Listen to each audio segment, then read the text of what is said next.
Hello and welcome to episode 229 of Naija's Geeking Out, your favorite comic book podcast with a Naija twist. We're back. And Red the Regular is not here today, but you've got your three other co-hosts. Today, how are you doing? Yeah, as the regular one on this podcast, I'm doing great. I'm doing great. You? I'm good. I'm really good. The sun's out, and Yeah. I'm going to my, did I say motherland, land of origin, whatever. So I'm going to Oh, Naija, so I'm looking forward to that. well, you guys have sun where you guys stay. I'm shocked. Wow. That must be a real surprise. It's sunny, but it's still a little, just a little chilly. If you Yeah, Okay, but that's I'm going to experience the real thing, the real deal. So I'm okay. keen. I'm keen. That. Well, how are you doing? How's your week? Yeah, I'm fine, and just like you, I'm enjoying the sun. And I'm even acting like, oh, we should start wearing t-shirts. And then off price. Walking down the street. Yeah, I'm surprised. Is Holland's weather that much different from ours? I mean, we are better than you. When we have the sun, we actually have the sun and Oh, it's okay. shining. Yeah. But Okay. you guys, you have the sun and then it's all gray and whatever you I see call it your over point. I there. see your point. Yeah, like Yeah. we get this often, even from people like in Poland and Scandinavian countries. Like when the sun is out, it's bright and it's warm, even if there's snow. But for us, it's gray. We have a lot of gray. So anyway, let's move on. This is not a weather podcast. This is a comic book podcast. Let's stay focused. Trailer sneak peeks. We had two last week, well, between last week and this week. We promised that we'll talk about Power Fantasy, which is a comic book image from comic book by Kieran Gillen. And then we, of course, are still on Daredevil. Today we'll talk about episode 8. We'll chop it up and we'll tell you what. I think it's 7. Okay, episode 7. Yeah, episode 7. Yeah. Episode 7 of Daredevil, and we'll tell you what we think. Let's Okay. start off with the trailer. I want to talk about Iyanu. Okay. Okay. Tunde, do you want to tell us, because this is it feels like this is more your thing. You know a lot about this. I know, yeah. Yeah, no, I remember when it first came out, and I bought one of the first, what's it called? Hardcover volume 1 issues when it was launched. So, yeah, I mean, this has been a long journey in coming. I think over 10. Oh wow. Wow. This is more than 10 years. Oh, wow. Wow. I'm getting old, God. But yeah. Metusela.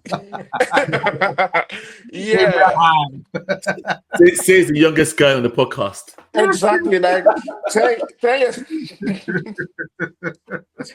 10 years ago feels like just Vampire. yesterday for me.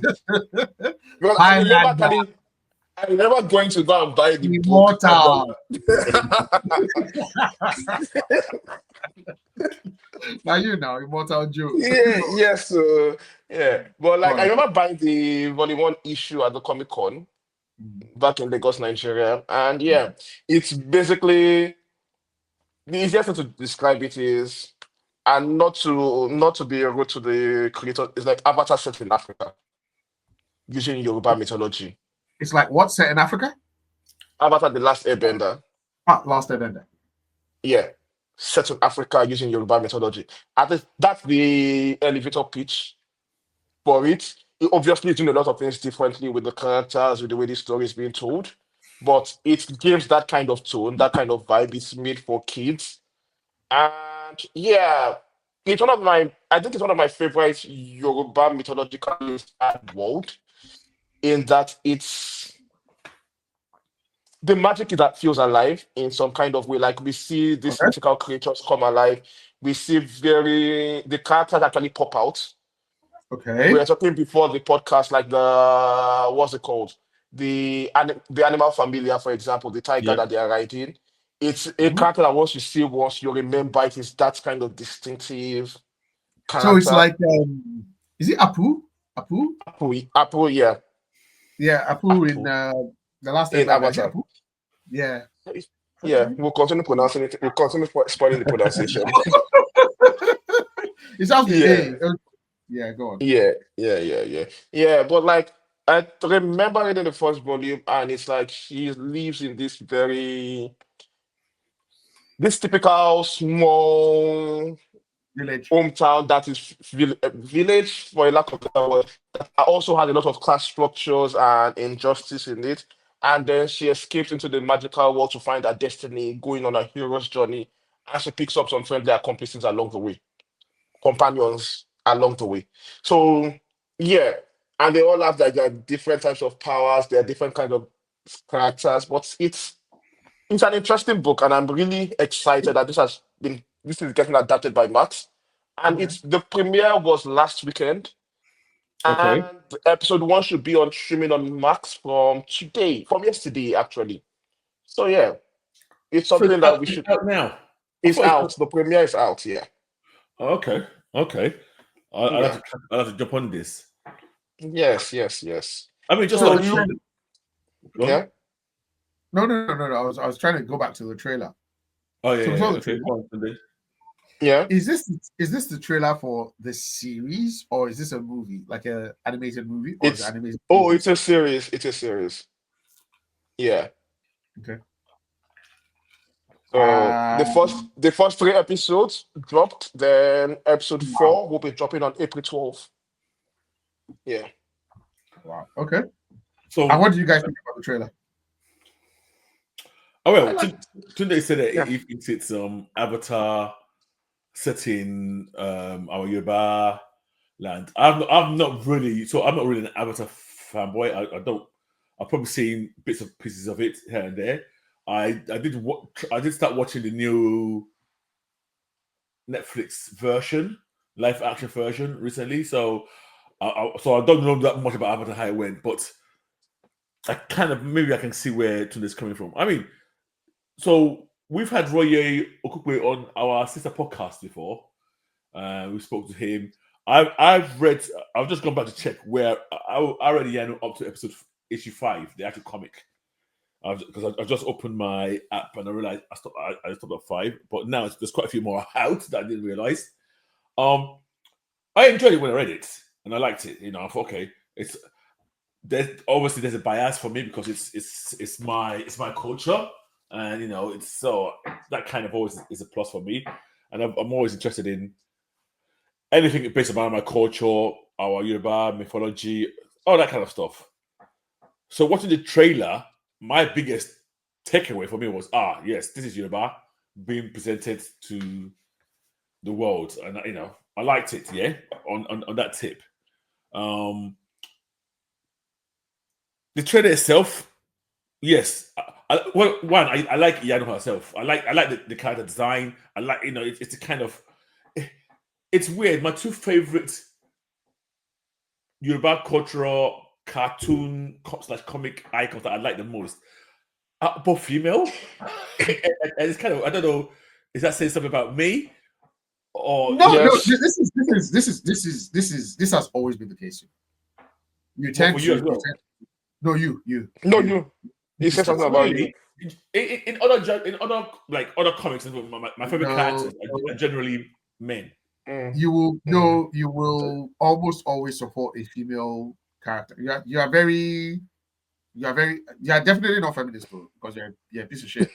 Or very like, oh, I like her, and then you start doing like this. Oh, I like her. I like her. Oh, I like her. You know, Yeah. you will pick a female character and be like, I like her, and no, it's Okay. Anyway, I like the design of her. I like the look of her, and she's obviously typical brave, inquisitive, got a bit of rebellious nature to her type character. Yeah. So I'm enjoying it. I'm now torn between wanting to finish off the comics or not. I just watched the series. yeah. And I'm curious. I didn't even realize. I don't know why I thought it was coming out next week. So now that you said it's out, Yeah. I feel I'm going to try and start watching it. I'm going to do the same. I mean, I haven't seen the trailer.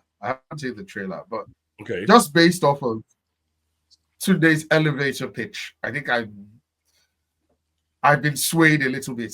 Just the fact that it's like, they've been on this journey for so long. Yep. They're finally animated and out there for the world to consume. and the whole, I think linking it as well to Avatar is like, it's for me, it's just like, you got me. Okay, I'll give this a Well, shot. Let so me see. I think if there's any one slight negative for me, this trailer was there was Okay. a 1 second clip. Well, 1 second, maybe not even that, where she did an expression. Something happened and she did an expression, and you know my feelings about anime, Yeah. and that expression was, in my view, very anime-like. So I didn't like that, Okay. because my bias against The bias anime came out. hysteria, and it had a feel of the over emoting that is quite common Yes. in anime. Yes. I think that's a good way of putting it. Over That's a plus for emoting. you, Kex, right? Yeah. No. No, I do like anime. No, some of them go too far, and it gets irritating. No, this does not go too far. But because that was saw it just like, it just stuck. off pants, I first three episodes, I've got some time off, so I will watch it, and I'll give a review next week. Yeah. I'm definitely with you on that. I'll be watching it this Yeah. week, and then we can talk about it next week. Okay. Yes. Yeah. Today, you haven't Okay. given your take on the trailer. Oh, definitely going to be watching this. Like, Okay. it's something that it reminds me a lot of Iwaju. Okay. Not in anime style, not in anything, but like the kind of thing that actually pays proper homage to the culture that is being represented there. And yeah, so I'm definitely going to be watching it because of Okay, that. that's a question. Yeah. We've had Iyanu. Yes. We're having Iyanu now. Yeah. Yes. Are we going to get anything from the other cultures in Nigeria, i.e., Igbo land, Hausa land? I said Hausa land, and something just occurred to me. I know zero about Hausa land mythology. The only thing I know is obviously their modern day religion. I don't know anything about if they even have it. Now I'm thinking about it, I don't even know if they even have it. I know a lot about the Igbo mythology. But I know Yes. zero. Oh, I remember I've read Hausa mythology is actually very interesting. I remember reading this a Right? long time ago. Are we? Because a very long time ago, when I was doing a bit of research for this, they have some very fascinating interplay with Okay. the Fulani, with the spirit world and things like that. It's like there were so many books in school that were made to read in school, in secondary school, that actually Right. detail the story of one of. It's a very popular name. I'm just blanking on it right now. Well, anyway, That details, yeah. But they have that. And there's also a comic book about the fighting style. Is it the Game Dambe. You mean Oh, Dambe? yes. The one with I remember, where they wrap their hands in. yes, Yeah, yes. okay, yeah. I Okay. remember a popular Nigerian comic creator that was trying to make a movie out of that. Right, okay.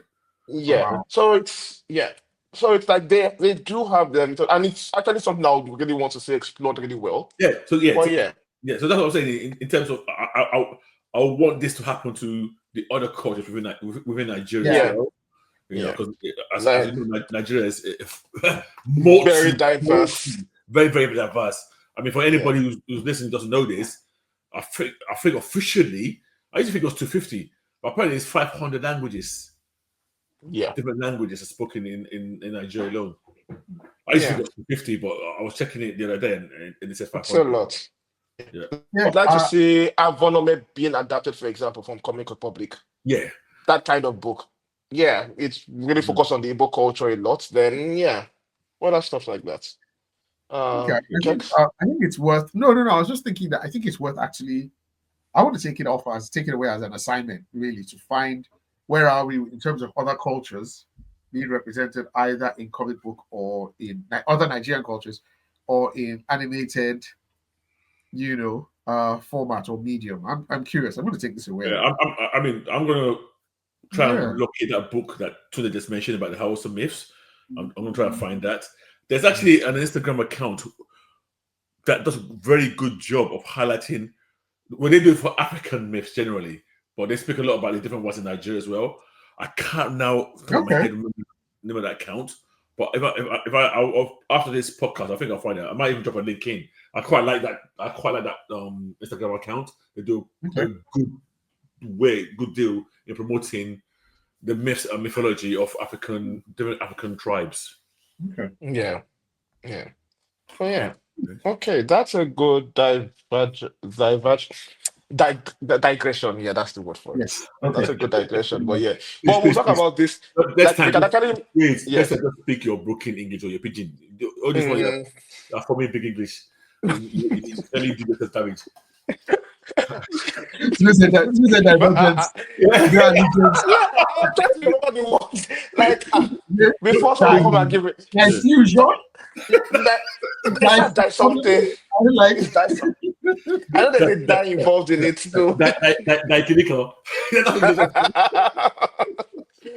But yeah, so but that's a good assignment. I think we can actually make a podcast episode, just deep into all of these particular mythologies and the various books that are adapting them. Yeah, I remember in the early days of comic books, when we were still writing a lot of different comic books at the Comic Con, and I was still attending.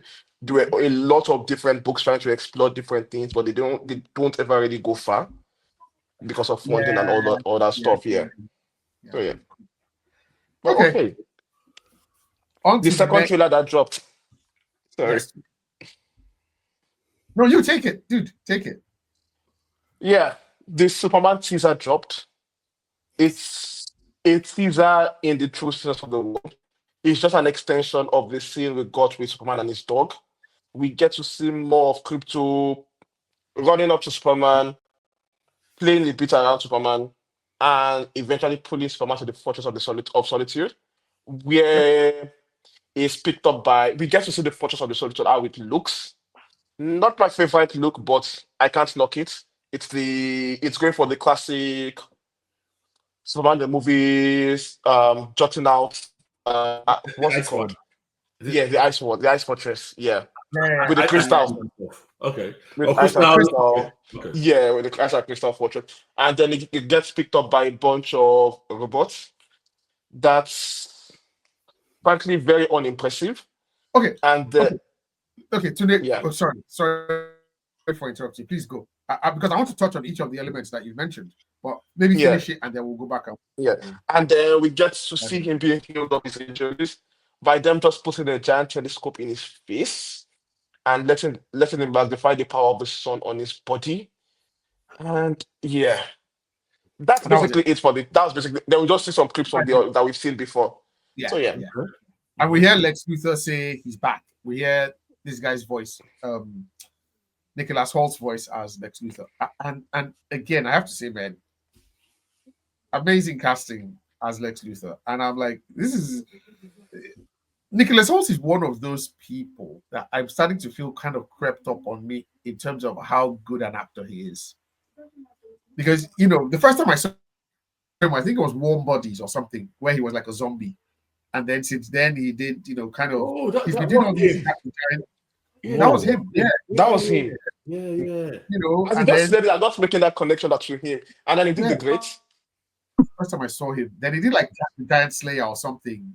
Then he did he's done tons of these very different stuff for a long time. Yeah, different things. He did more recently he's done is it Reinfeld or what's the name? The one Reinfeld. Yeah. Reinhardt, right? Something like that. Yeah. He did The Menu. He's been in, Oh yeah, the Menu. You know what? Now you're mentioning it, I forgot that. Yeah, he was in The Menu as well. Yes. Yeah. He's certainly paid his dues, and I'm like, this guy. I wonder if he's 40 yet. He was Beast as he was Henry McCoy. I'm like, why not? He was in About a Boy. Sorry, About a Boy was the one that he was in Fury Road. Yes. He was one of the war dogs. Is it the War Boys? War Boys, yeah. But yeah, so just seeing him again, I was like, this guy, you paid your dues, yeah. But he's a good actor. He is a great actor, yeah. He's the kind of guy that you almost don't think he's acting. I don't know how to describe it. What is the character? Yeah. Yeah, he's the character.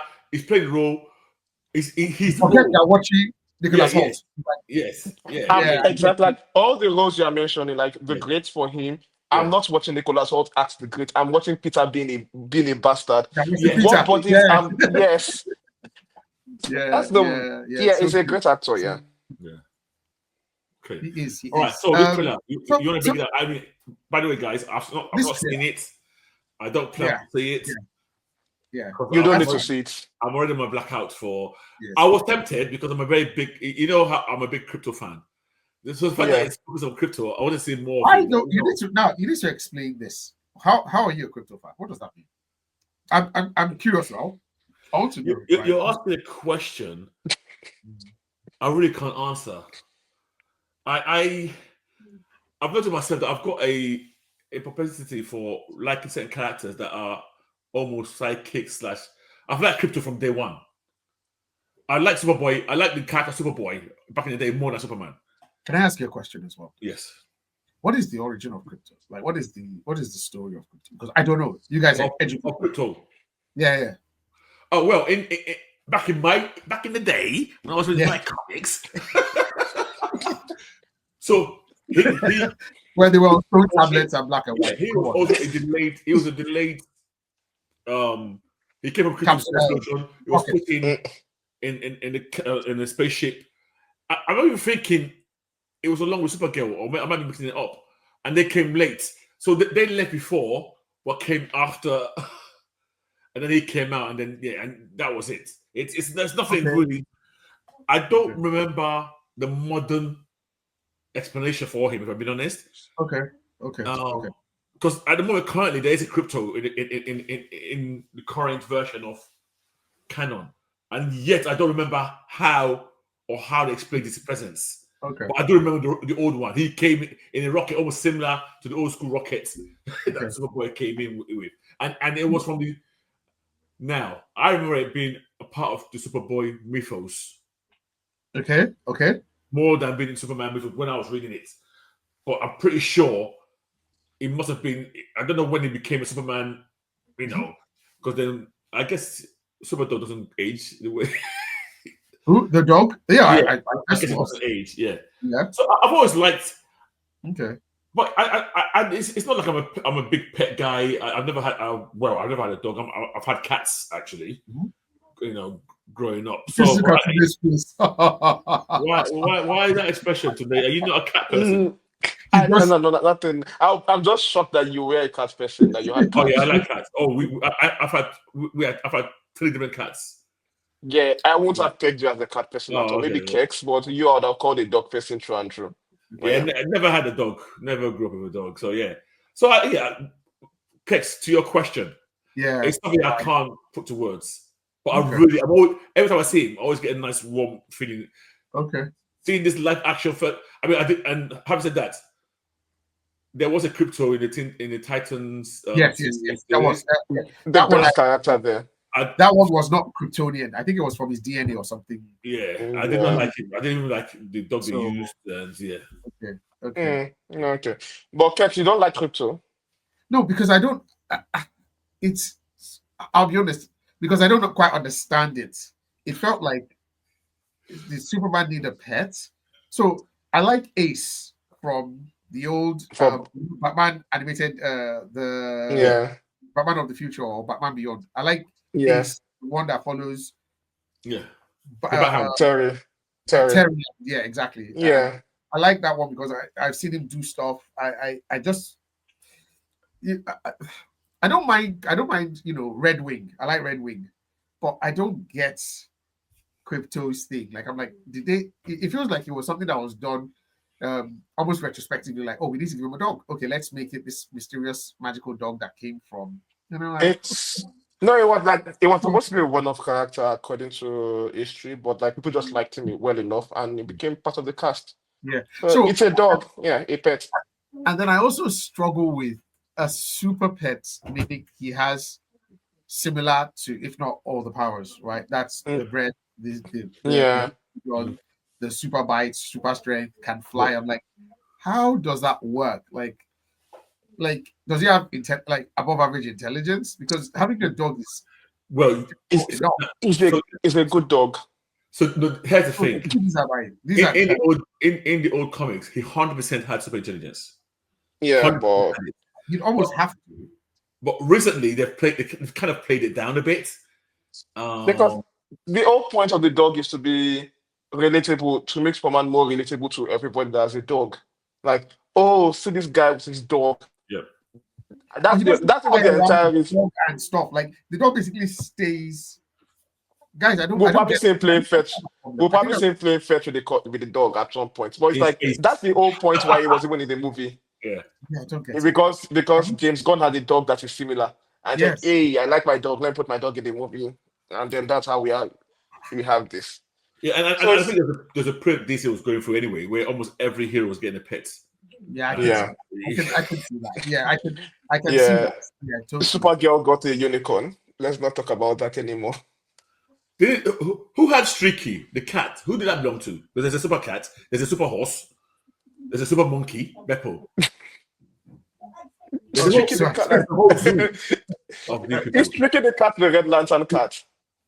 No, Streaky is definitely. I think recently, currently now, it's more they're giving it to Power Girl. So Streaky Okay. is with Power Girl, but The in super those days cat. it was part of the Okay. Supergirl family. Okay, Okay. good. Let's So, yeah. so I Let's think move on from I'm that. really curious as to. Anyway, so it opens the same way the trailer started, where Okay.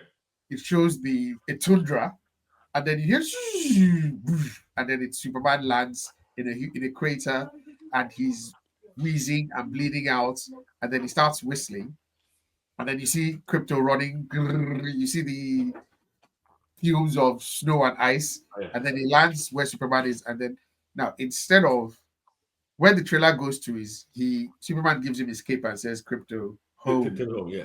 and then Crypto pulls him home. But where this starts is Crypto arrives,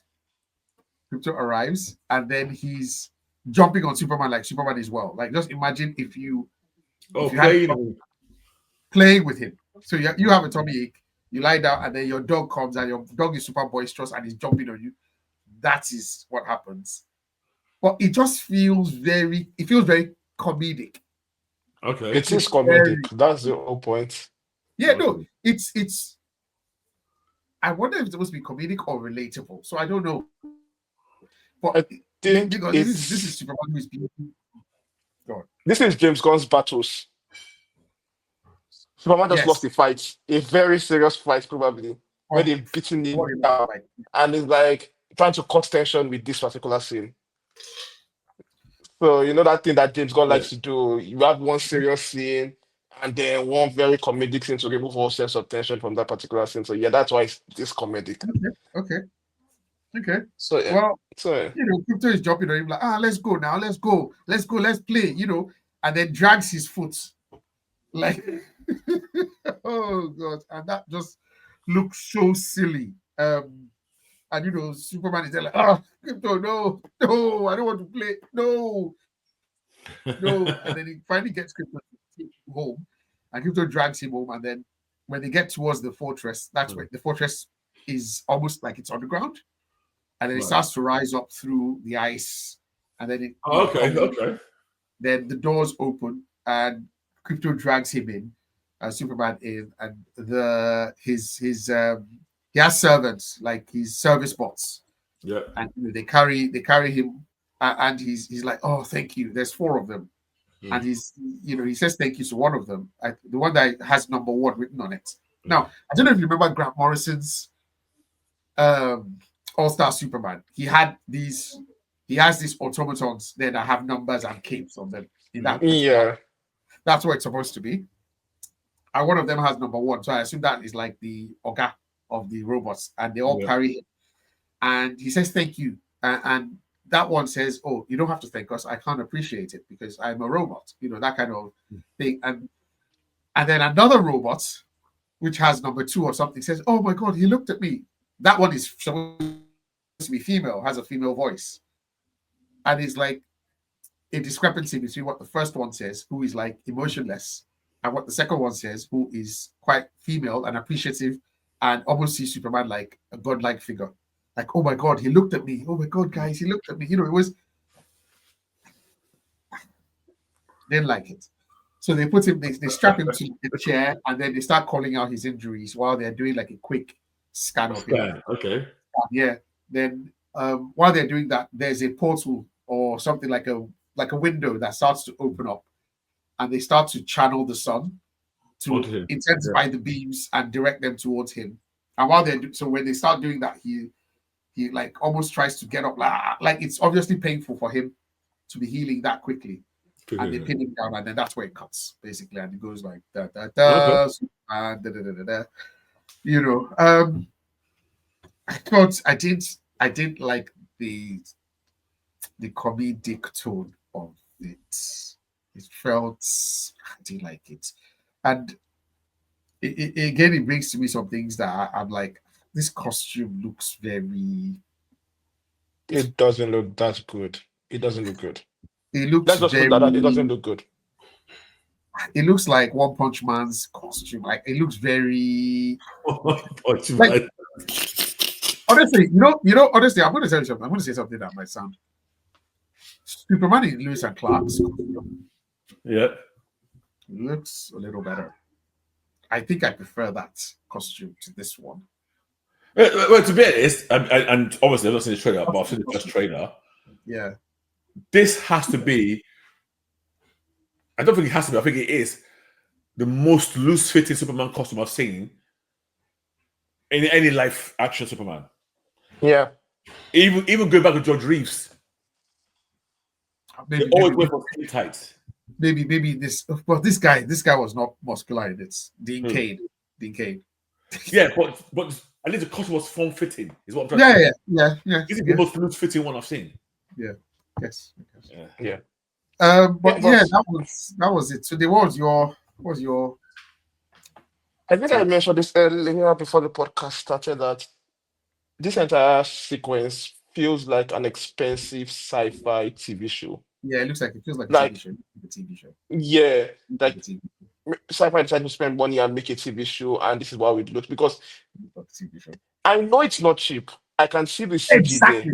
And I know it's not. I can see the quality of the CG there, but it just feels cheap.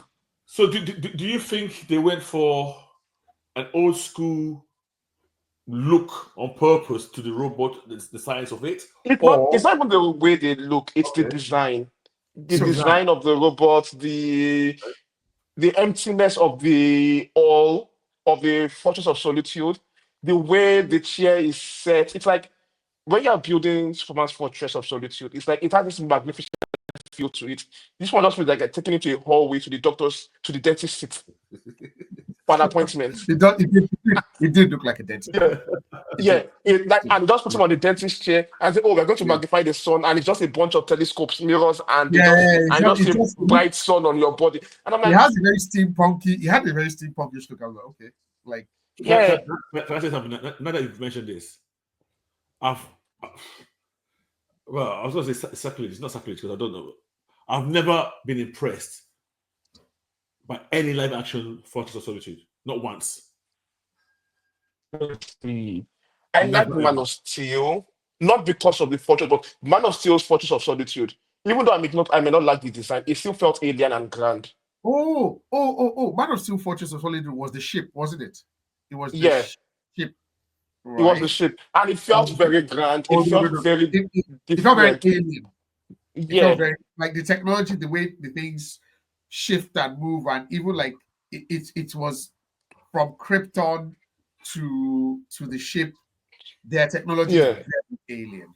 It's very, very, very. Yeah, but I mean, okay, fine. I'm talking about in the comics, especially his fortress was big, grandiose, lot of force. I've never felt that in any of the live action. Yeah.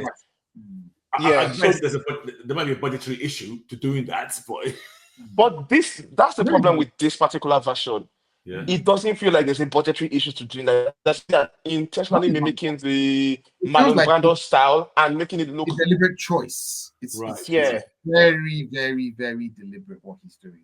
It's almost like the way Bryan Singer did it for his Superman. Like the choices there were quite clearly supposed to mirror the ones from Christopher Reeves. But okay, we've got July coming up soon, so we'll see. the movie. And Well, yeah, this is, to be honest, this is making me research my expectations a bit more. probably. Like, I don't know. I'm not. I can't say I'm expecting the Superman movie to be a 10/10 anymore for me. Yeah. Yeah. So what are you down to now? 8/10. I'm Eight like, is I still, don't. eight is still a very strong score. But You know. yeah, but remember how I felt when it was Yes. Yes. announced? Yes. Yeah, Yes. Yes. set everything. This is going to save Yes. DC. This is going to, yes. Yeah. Now, I'm hoping the audience sees something in this movie that I am not seeing, and it goes on to make a billion. Even though I give it a 7 or a 6/10, it goes on to make a billion. I'm really That's where my expectations are Yeah. right now for this Yeah, Yeah. movie. and to be honest, I think this film Okay. don't even put expectation on that. For me, this film has a lot on the soldiers. For me, Yeah, not just for DC, for Yeah. superhero movies generally, in my Yeah. view. I think we've hit a really bad patch over the last 2 years, maybe. Yeah. Yeah. Yeah. And this is like the shining star on the horizon that's coming to Yeah. save us. Yes. yeah. So, please, Superman, save us! What's that Save Smallville song? us. Somebody say, yeah, That's what he it said. needs, Yes. yes, it needs to, and it needs to do gangbusters in the box office because we've not had like that hit in the world. And with the next one, with Yeah. Thunderbolts coming up, we're not having that hit anytime Yeah, soon. to be honest, So, Superman is the kind of film of all ages. It's what you could take. You could take all your family, yeah. all your It should kids, your be. mom, It should everybody. be. But you know the funny thing, every Superman movie that has come out this millennium, they've always come out with this expectation that it's going to be something special. Yes. The Bryan Singer version from the trailer with him catching the helicopter, the Because plane. Superman It was like is every that is type of Superman. character. Yeah, Nobody. Yeah, since the first two, nobody's really been able to do that. yeah. Yeah, to match the To To hype. match match, that. to match Yeah. the. Well, I think the Expect match expectation, but not match the delivery. People were happy with Superman 1. Yeah. Yeah. Came out, oh God. Yeah. So to replicate that, I mean, Batman. See, Batman did it in '89. Batman did it again with Dark Knight. I mean, yeah, Batman. and Yeah. yeah. Yeah, Batman has had a really good run at the cinema. Like that one is yeah, no He's contest. undisputed. It's easy to like, yeah. No, it's easy. It's easy. But Superman has so much resting on his shoulders, and there's people are going to carry their kids, and yeah. so Yeah. it'll be good. I mean, it'll be. I just want to ask a cheeky question. Do we want to bet on Superman beating Fantastic Four financially and critical reception? Yes. And by critical reception, we will use one source and one source only, which we will decide We which one can is which.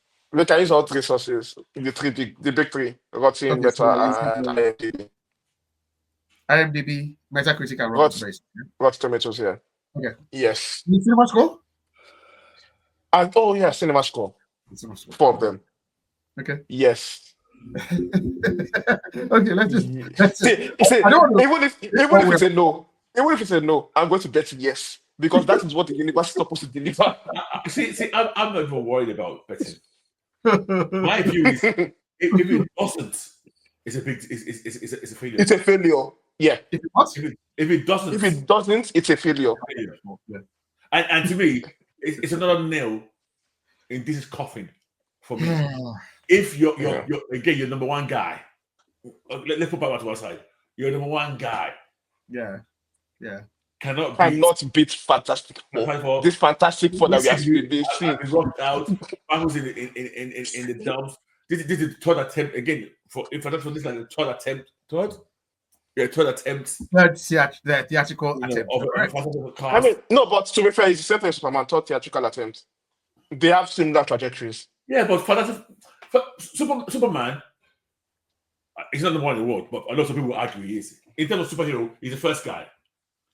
He's DC's poker boy. That doesn't matter to cinemas. That never happened in the box office. No, we're talking about as an icon. Yes. Yeah, yeah. Superman just beats everybody as an icon. Superman just beats Yeah. everybody. But I mean, for these two movies, if it's like forget all the icon, all the history, if this movie that took James Gunn this many number of years to make cannot beat this bomb rush like Fantastic Four that's really the VFX Yeah, that's up you know, till now. it took them 4 days to shoot Fantastic Four. 4 months. Yes. Everything 4. So if it cannot beat that, then 4 days to write the script. yeah, they should just James Gunn should just close shop if it cannot beat that at this point. Yeah. Like Fantastic Four. Who comes out first? Again, remind me. Both are Superman. July. I think Superman is 16th. I think Fantastic Four is 23rd. Okay. Yeah. That's good. Let's see who come out first. Yeah. Okay. It better do because I cannot imagine because even right now the budget for Fantastic Four is so low compared We to never finished Superman. We have not seen Reed yet. Stretch. Anything. Guys, there's a wow. That's Fantastic Four something. Okay, 11th of July in the UK. Okay. Yeah. Okay. Daredevil. Daredevil. Wait, before we go, have we put our numbers on Superman? Is it time to bet numbers? I mean, it's 2 Where are we months. now? No, let's give it. We're in April. It's in July. Let's give it some time. Let's do some time. You guys are afraid. Okay. Okay, we'll give it time. Let's move on to Daredevil. Yes. Yeah. Episode 7. Yes. You know, this is one show Yeah. that it takes me a minute to remember what happened in it. Oh, Yes. so I've got all my notes here. I've got all my Like I actually have to go back to my notes for Daredevil. Well, Normally, shows like this, I remember everything from the top of my head, but like Daredevil, I rewatched it about an hour ago. Oh, okay, Ah, fantastic. Okay, that one. You talk. okay, but go ahead, yeah. So basically, this picks up from where the last episode ended. So we see the cops reporting back to the Kingpin that yes, that Muse was caught, was almost caught, trying to kill Angela, and that but she escaped, and that she's now in the hospital being looked after. Muse, and we've now got his layer, and they then kind of hints Kingpin, oh yeah, it seems like there was somebody else involved. A guy in a devil costume seems to have helped, which obviously Kingpin is just not very happy about, and we can see him go, "What? He's back? He's back." Yep. So he's got the news. Yep. Now there's one thing.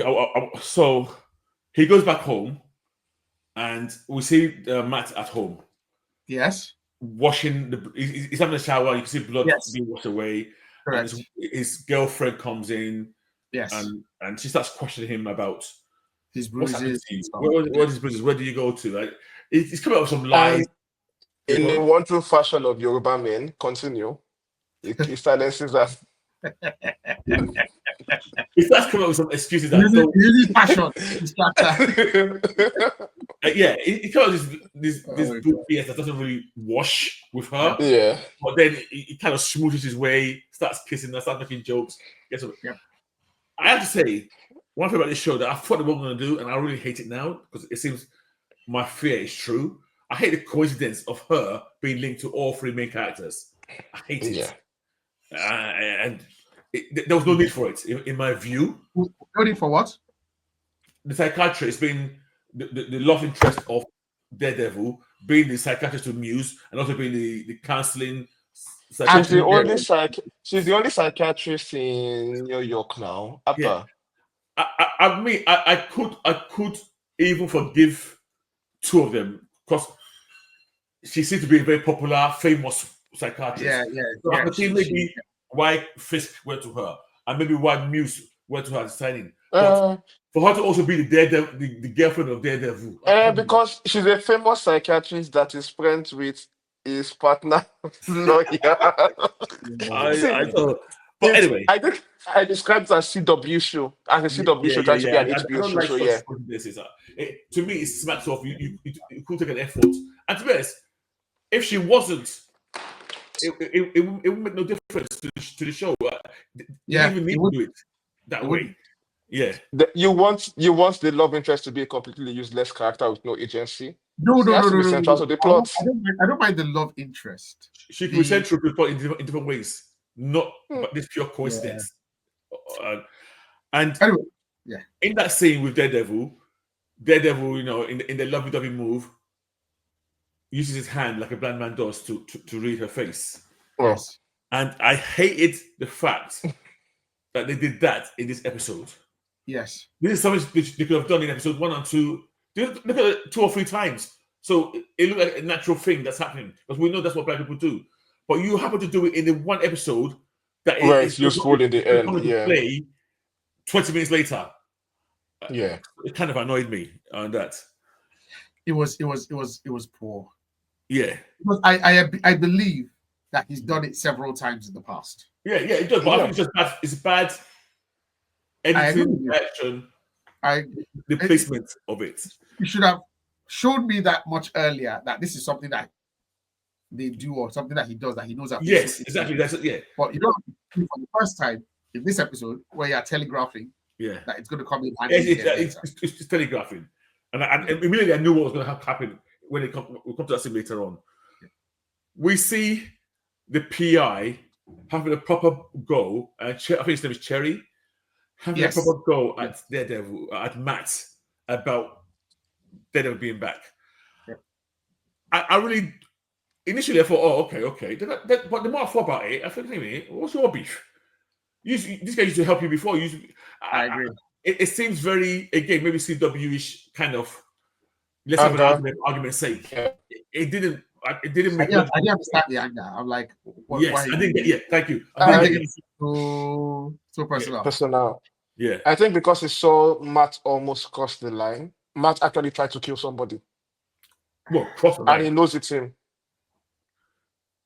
Okay, I think that's the explanation they are going for, but it's not landing well. But again, they should have established that earlier.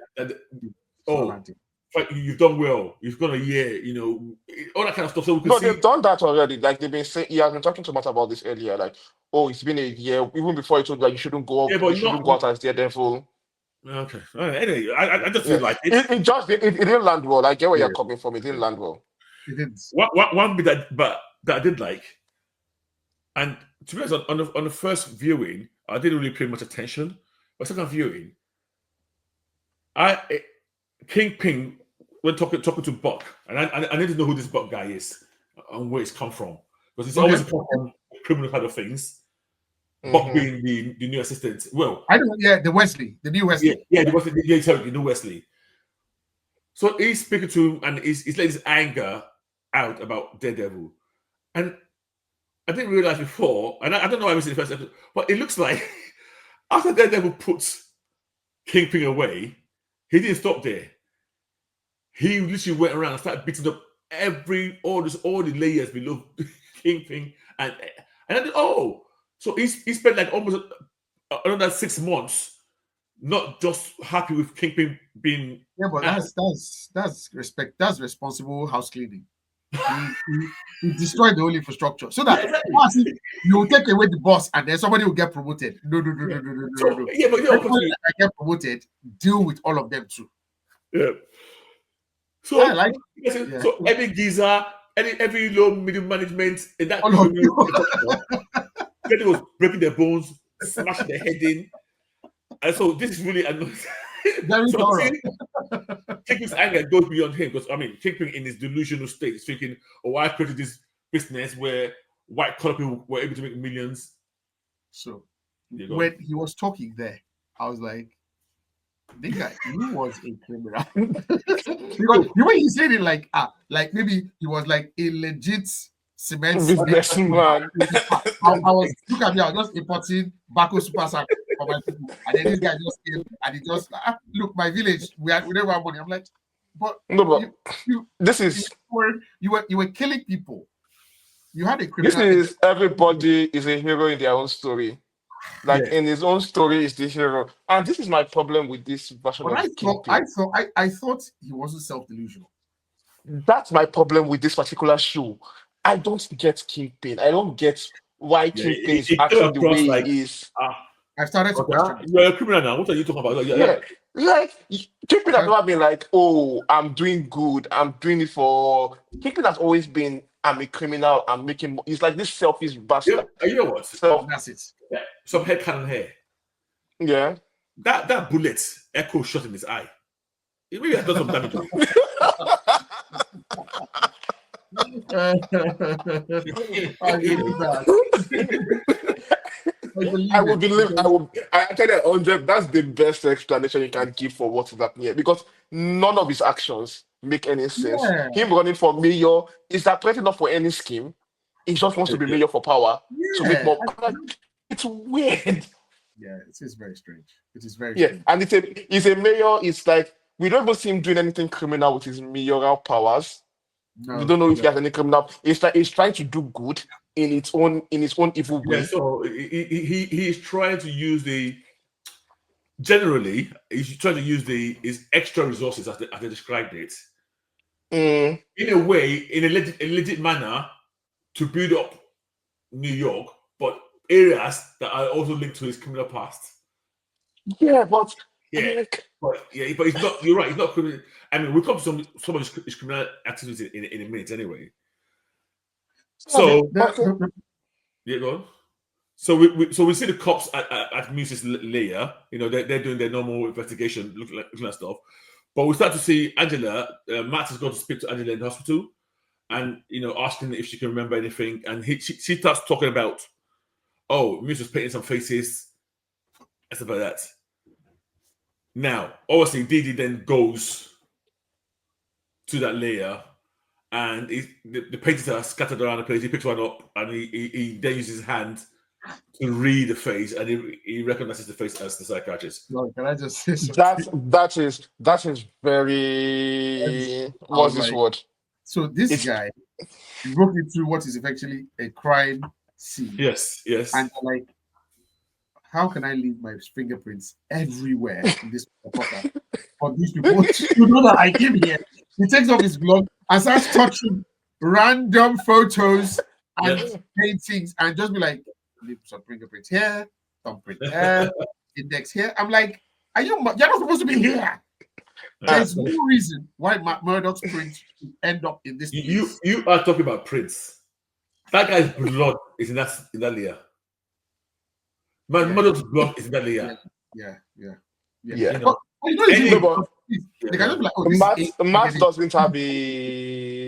Matt doesn't have a criminal record. Yeah. It's when they arrest him and then I say, how come your fingerprints? You have biometrics somewhere. There's the passport or your driver's license. You have, yeah.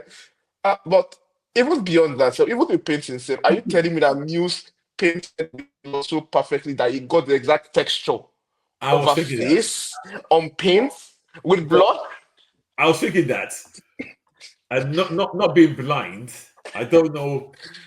I don't get the technicalities of that because I'm not blind, so I don't know how accurate is that to what you touching a real life person's face to touching an accurate drawing. Would that actually translate? No, it's texture, right? Yeah. Yeah, touching texture. No, but okay. Are you saying? I mean, what the show's telling us is that even a drawing, he can touch it and get the idea of the image of who that person looks like. But are you saying that can't be true? It can't. I don't think it's not possible. Because even me, if I see that girl's picture like this with me by Korokoro eyeliner that have eye on it. The any number of 5 girls in New York now, like, why do I assume? Wait. If it's your girlfriend, you want to recognize your own picture of your own girlfriend. If I remove my glasses, that has to be like a photo, like this. Yeah. And then your camera turns into something. It's possible to make paintings for blind people to touch, where they respond by haptic feedback and all of that, where it's like there's sensations for them to feel. But on this page, there's nothing to feel. It's facts. No. It's blood. Yeah, but are you telling me that if it's bloody, he managed to get the blood molecules exactly right to match every part of her face? That is able to tell that. It's an artist now. It's a very good artist. Man's a good lawyer, and he's a good artist. I would have, you know what I would have preferred, as weird as it sounds, I would have preferred something like maybe A cast. Muse had stolen Oh, something from her, yeah. at some point, And it smells it. her perfume or Accent, yeah. That's Anyway, like Jasmine and Less than 5 minutes of us Water or talking, we are already doing better than That's the writers on Marvel TV show. That's hands was not. Well, I should be better than you. Sorry. Exactly. Anyway, one thing I did like though is that the police themselves did the police work to uncover this guy. The police looked so incompetent, but they did work out very quickly. We've got a suspect. We finished this guy. Yeah. You know, so I mean, if they didn't get him after the mountain of evidence he left for them inside that particular place, I would be that would be the new height of incompetence. We see this time again where they don't in shows now. We know. Okay, yeah, fair enough. But how did they work out where he was? The canvas. Oh no, they didn't work out where he was. They just worked out the psychiatrist. Yeah, they can see now. They have eyes. So they saw the picture of the But does anyone of them? No, they ran it through. They ran the picture. Facial recognition. Yeah. Oh, they said they actually said that we ran it and they had a hit. Okay. Okay. That guy is a good artist. Yeah, very good. He's a good artist. Interviews at the psychiatrist. Yes. Talking, and as that conversation is going, you can see he's dropping hints. Obviously, he's cornered now, and he's on the run. So, and then the psychiatrist catches on that. Oh my god, this guy's Muse, and he's gonna kill me, and things start to escalate. Yes. In there, and there is a version of this show, where that conversation is one deep HBO level conversation where they talk about masks and the meaning of masks in society and how people that wear masks and all of that, and they build up to this thematic reference they've been building up throughout the entire show. It's what they're going for, but that was not what happened. Yes, and I bet because this episode was a rewrite, was one of those new rewrites. It's a new rewrite, yeah. Yes. So they didn't have the time to, because this should have been sprinkled all the way through up to this. And she should have had multiple sessions with this particular character. Yeah. So starts to attack her. Our guy, the Daredevil, flash through the window. I must do like. I kind of like his arrivals in this season. His arrivals are a bit chaotic. The way he just smashing. That's putting it mildly, but continue. Yeah. And I'll come back to Chris and Shay. So starts attack. And sorry, I forgot what that made me laugh. You know when Matt was doing that touchy feely on the picture? And then that other cop, that cop came in. That cop comes in. Powell. Man, just knocked him out. Yeah. This guy, this is the second time you're beating this guy up. Once as Murdoch, and now as Daredevil. Yeah. So to cut long story short, they fight in the fight, and in the climax of the fight, what's her name? Dr. Glenn. I can't remember her first name. I can't remember her first name, Dr. Glenn. Does she have a first name? Oh god! I couldn't remember her first name. Heather Glenn. She picks up a gun and basically kills Muse. Yeah. First of all, can we talk about Muse 3 months taekwondo training that makes him match up to Daredevil? You know the thing. I was watching that because you guys have said that on some post I saw somewhere. Yeah. And now watch that last scene. Miss was not doing anything. It's because he had the gun initially. It wasn't even getting any hits on Matt. Then So why Matt did Matt knock him? No, Matt it's not was whether I holding was the gun. doing that. Matt was trying to, because he kept shooting the gun. So Matt was just basically Yeah. focusing on the gun. And once the gun was gone, I think he got one hit. Because of what you guys have said before, I was now watching this. Like, okay, is this guy even beating? Then I was like, okay. Miss was not really good, but Daredevil wasn't super efficient in my Because he's extremely inefficient as a fighter. Yeah, it was almost like me fighting my younger brother that I knew I could. Well, well, so you don't really want to hurt him. So what's going on here? Break his arm.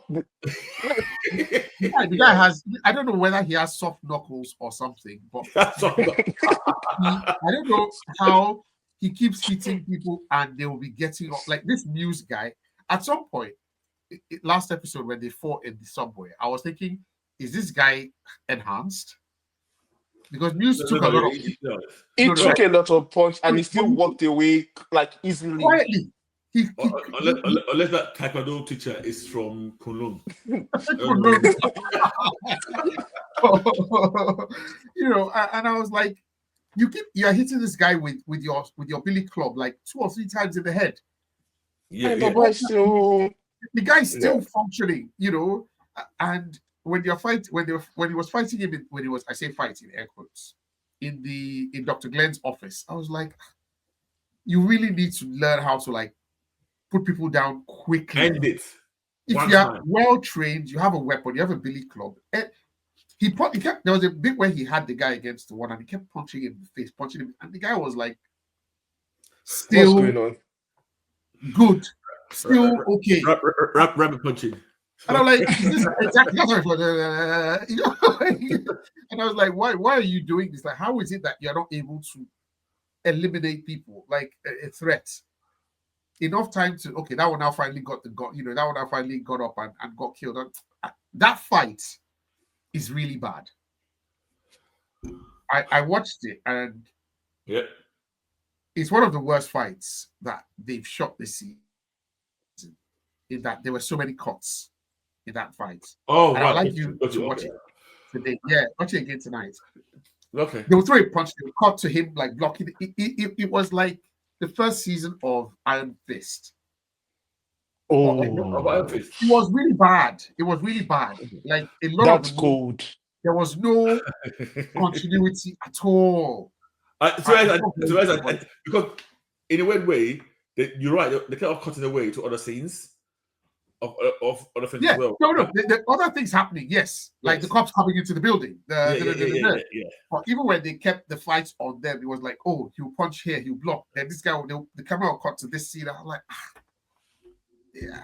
surely you guys would have had a little more time to practice this. I did not like that whole, and I was like, okay, obviously that kid wears body armor or something as Muse, right? Because the body shape is very different. He not body armor, but he's padded. He had something on.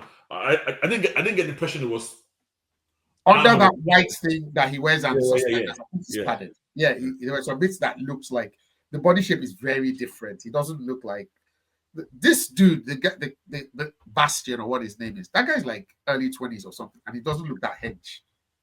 Here's a funny thing. I am convinced. Yeah. Not even for 1 second was it ever the guy when he put the mask on.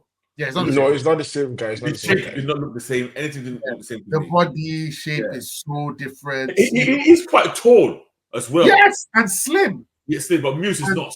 Muse is quite stocky and like quite proud. Yeah. Okay, fine. Okay. So go on. So there's some other bits here. I'll mention 2 bits quickly, but there's one third bit I want to mention a bit. So we see, I always forget this guy's name, Soprano's son, the actor.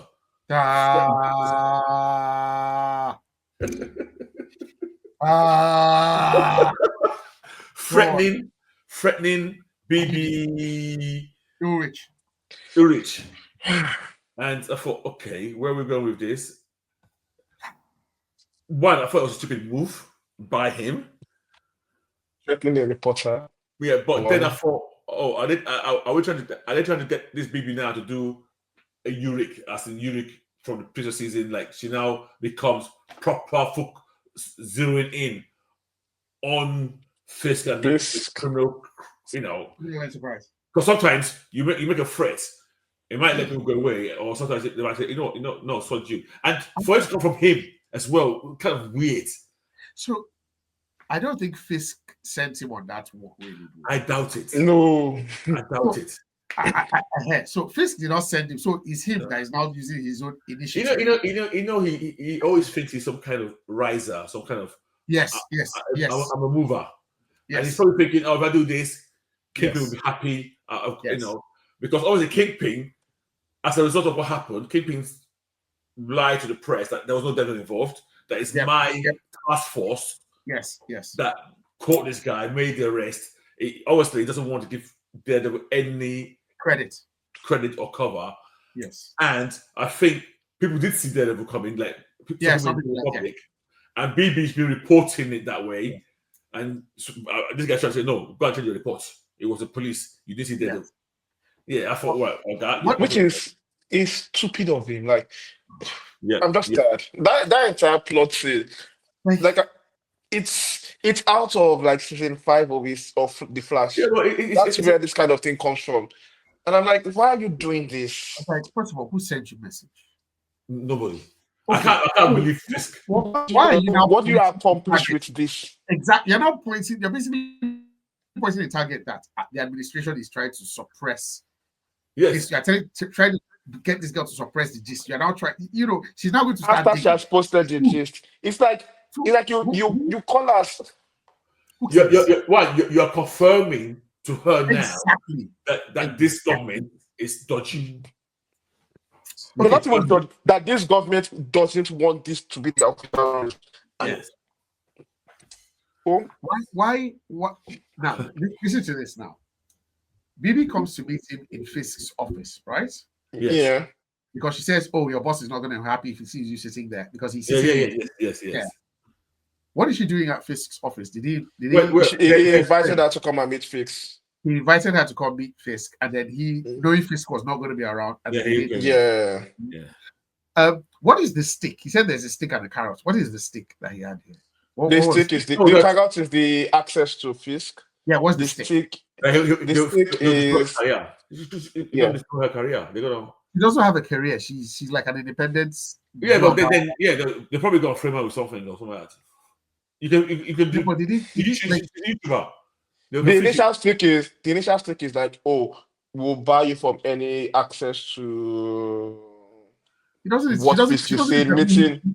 No, but she now meets some other nebulous threats or personal. It was more sinister than that. She said, "You will regret this for the rest of it. I can make it that you regret it for the rest of your life." For the rest of your life, kind of. So yeah, it didn't spell out exactly what, but it was because people said, "What are you threatening me?" She said that. So I'm unclear as to whether or not he's a bad actor or the character is just absolute trash. Because the character is absolute trash. Yeah. Because last week, one of you said that you didn't like the guy, and I was like, no, I like the guy because I just have to. And I was watching, I was like, I don't like the guy. I never liked the guy. The character has been trash all along. Nonsense. And if a show that can make Wilson bad, I'm not sure it can do justice to any other character. So the character is trash. The direction is trash for the character. I just don't. I don't like it. So there's 2 more scenes I want to mention, but I'll leave the one that I think is more important to last. Quickly, Kirsten and Sherry having that argument about you keeping secrets from me. I hate scenes where your response to that is not a logical response. It's Matt's secret. If you need to speak to Matt, to me, someone says that to me. Well, what secret are you and Matt keeping? That's for me and Matt to know. I'll just say it's Matt's secret. If you want to know it, I can't divulge it to you. You need to go and speak to him and leave me out of it and walk away. Yeah. But they don't make this normal, because this, God forbid me, this is the kind of discussion I have. Sometimes my wife say, what happened between you and X? And I'll say, X told me something in confidence now. That's X's. I can't tell you now. To me, why are you guys laughing now? Why say me? What's wrong with you guys? What is wrong with you guys? Go on. So what happened? I was thinking, okay, why are you trying to explain to her? Go and meet your guy. It's almost like me and my director telling me something, and then you can can you watch it? So I'm going to meet him now. To be fair, in those situations, do you actually say go and meet? You're going to go and meet Mr. X. Yes. No, remember that he works for them now. Yeah. So to be fair, Kirsty has been trying to get Matt's attention. Yes. I don't know what she wants to discuss with Matt. No, I think caseload or something like. She's I don't know. I actually understand her position. I'm not even. I do. I understand. What I don't understand is why Cherry is even entertaining it for so long. In terms of, there's an easy answer. That's all I'm saying to her. No, that, but it's not that. It's not that. It's not that easy. That's the logical, correct answer. But that's how it plays out even in real life. Yeah. She comes up to you. She clearly knows something's going on. Yes. Yeah. That she's not part of. So she'll be a part of it. Yes. But it's between you and her boss. And she's coming to you. No, she's not her boss. No, it's not her boss. They are partners. Who's their partner? We don't know. They are both partners in this. Yeah. Okay. Still, two bosses. Let's say two bosses. Yes. Okay, go with your Xbox. Go with your partner then and ask him now. No, don't push me. No, but remember that. I understand what you are saying very much, and that's the reasonable response. But the way Cherry said it is, he just finessed what you are saying. Like, I can't tell you. It's not for me to tell you. But because Cherry works for her, he works for the firm. So your Oga has come to ask you what you and your other Oga are talking about. You go get as you go take tell and say, something there. Yeah, that's what happened. That's not really. He tried to lie, and then he tried to. I said, okay, why are you lying? You say it was about this case, or anyway. That to me, it just kind of irks me personally. But no, why doesn't bother me? You guys seem okay with it, so fine. No, it's like it's an annoyance, but why it doesn't bother me is that it happens a lot in life. It does. It's not something that is a regular human stupidity, not a show manufactured stupidity. I think in life as well, it annoys me when people do that. People try and not say the logical thing and then elongating something that is you can just end in 2 seconds. Anyway, the last one, and this is to keep it. We see Luca, with Vanessa, trying to put a wedge between Vanessa and Kingpin. Say, no, I know you want to get rid of him. Yes. I know this, I know that. Yes. Question: did she set him up, or did that plan fail? We don't. No. In my view, she told Fisk. In my view, she told Fisk. The Kex, what do you think? I think she told him because it's one of two things. Because the mere fact that Fisk said, "Oh, call Vanessa and ask her if she would like the soul." There's something.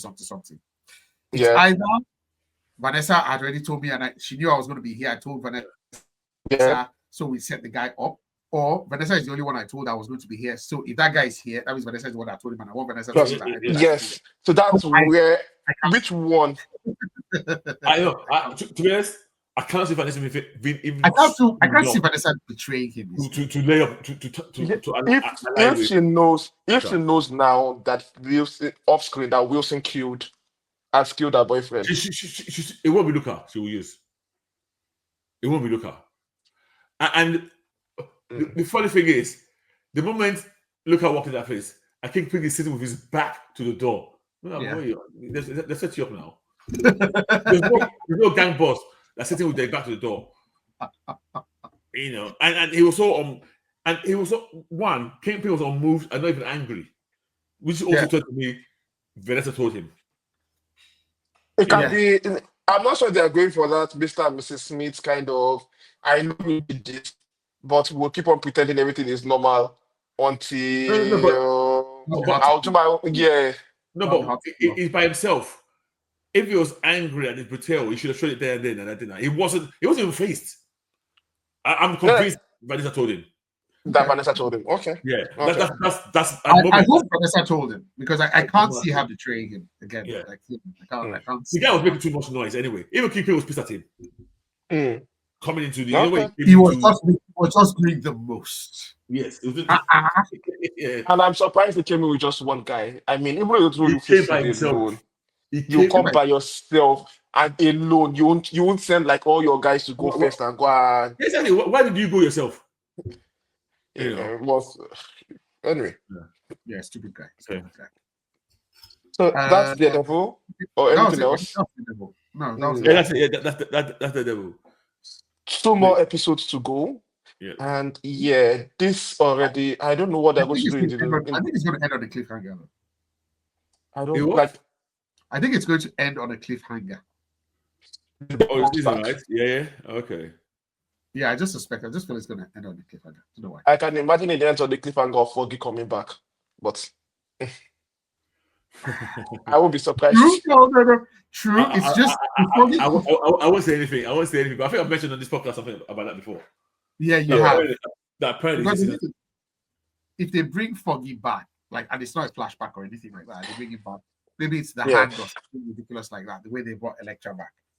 Yeah. It would on the cuts. It would on the cuts the seriousness of the series to me. I don't think this series is serious. Kex, this series is not serious. It's a CW series. Like, it's not a like. See, I've been pretending so. I've been trying so hard to take this show seriously, but it is clearly this show is not serious. It is not the Daredevil we watched. You might not think it's serious. They are being serious. So okay. You're not taking it seriously, but they are being serious in their mind. I'm not saying that's better or worse. It's worse. It's a show that, I mean, fine, we're watching it now, but if you take the show as it stands now, and give it to us, say, okay, fix a few things. It's not even a lot to fix this to make it. It's not a big deal. They don't do things, or tweak that. Some of the stuff we discuss ourselves are better ways of handling this than they're handling it.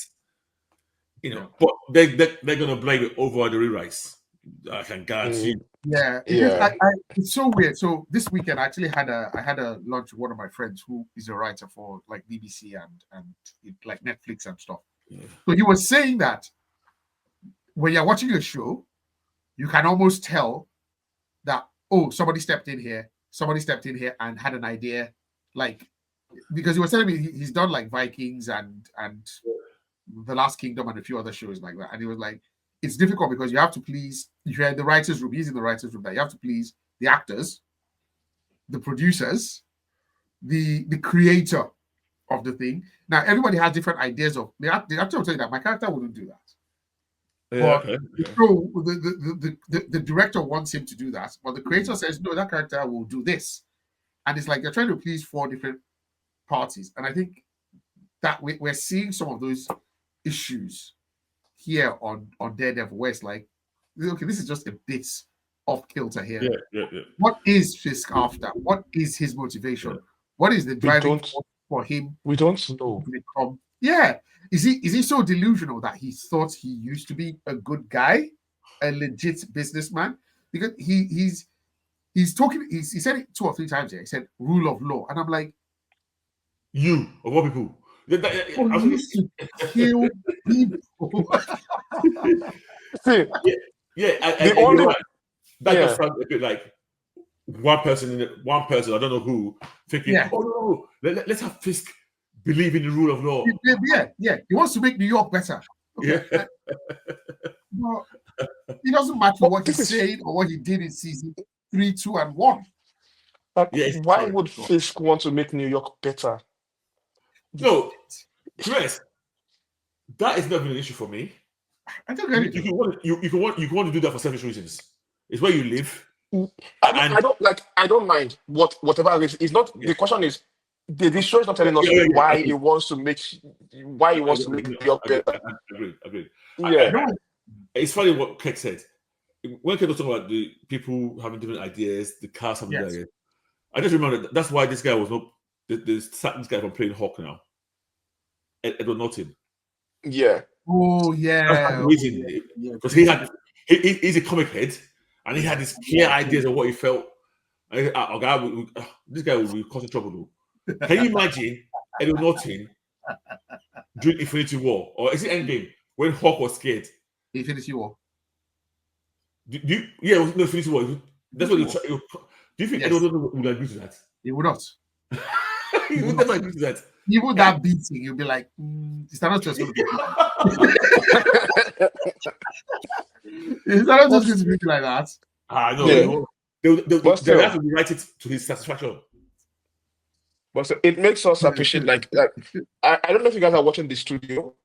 It's a Apple TV show about I'm gonna start it this week. Yeah, you should start it. It's actually good. It shows how messed up a production. But obviously, that's how franchise was. I don't know why you guys did. Yeah, no, franchise wasn't that funny. It wasn't funny. At all. It wasn't funny. I like the premise of franchise. I like what I'm seeing on franchise, but it just wasn't funny. It's like I watch the franchise. The idea is good. I can see what you're doing, but you guys are not making me laugh now. I'm even groaning. I want to laugh. Okay, fair enough. I'll take that. Yeah. Okay, so but that's it. Yeah. Let me ask one just quick question. You know one other issue I'm having with Fisk in this series? Just this last thing. I haven't seen him do something. I haven't seen him achieve something as a crime lord or as a mayor. Like he hasn't. Yeah. He has fixed pothole. He fixed a pothole. Yeah, fixed pothole. And what more do you want? And he has caught Muse. He caught Muse. I'm using air quotes for people who can't see. Yes. Okay. It will go on the CV, although he cannot do the job at all. Yeah, but do you see he brought out the mask? Big conference. Yeah. It will go on the CV, but in reality, that was all Daredevil. Okay. Yeah. This is a typical politician. PM claiming credits for what the BA did. Yeah, exactly. Right, let's rate this. Okay. This is strange. 2.8. So what say? 2.8. 2.8 for you, yeah? Yeah. Okay. 2.8. Okay. It's 2.3. See, it's weird.